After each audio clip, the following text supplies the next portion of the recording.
ഇത് വേണോ കൊച്ചിന്? ഇന്നത്തെ എന്നാ കൊച്ചിന്? ഇതെന്താ ഇത്? കൊച്ചിൻ്റെ പാപ്പാണോ ഇത്? കൊച്ചിൻ്റെ പാപ്പാണോ ഇത്? ആണോ? കൊച്ചിൻ്റെ പാപ്പാണോ ഇത്? കൊച്ചിൻ്റെ പാപ്പാണോ ഇത്? ഈ മേലൊക്കെ എത്ര ചക്കപ്പശയാ. ഈ ചക്കയുടെ പ്ലാവിൻ്റെ ചോട്ടിൽ പോയിട്ട് കൊച്ചിന് തുറക്കാൻ പറ്റില്ല. അമ്മ തടാട്ടോ. ആ കൊച്ചിൻ്റെയാണോ? എടുത്തോ കേട്ടോ. കൊച്ചിൻ്റെയാണോ ഇത്? എനിക്ക് തരൂല്ലേ? അമ്മയ്ക്ക് തരില്ലേ? അമ്മയ്ക്ക് തരൂല്ലേ ഇത്? കൊച്ചിൻ്റെയാണോ ഇത് പാപ്പം? കൊച്ചിൻ്റെ പാപ്പാട്ടോ. കൊച്ചിൻ്റെ പാപ്പാണ്. തരാട്ടോ. കൊച്ചിൻ്റെ പാപ്പം തരാട്ടോ. അച്ഛോ, ഇത് കൊച്ചിൻ്റെ പാപ്പാണ്.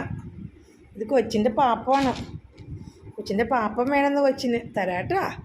ഇപ്പോൾ തരാട്ടോ. ഇപ്പോൾ ചടാട്ടോ. നമ്മുടെ പൊന്നിന് ഇപ്പം ചടാട്ടോ പാപ്പം. ചക്കപ്പശ മേത്തൊക്കെ ചക്കപ്പശ. ഇതിങ്ങനെ മുറിച്ച് കളയണം ഇനി അത് ചക്കപ്പശയാക്കിയിട്ട്. ഇച്ചിരി ചുഞ്ചിരിയാണ് നമ്മുടെ ചുഞ്ചിരി.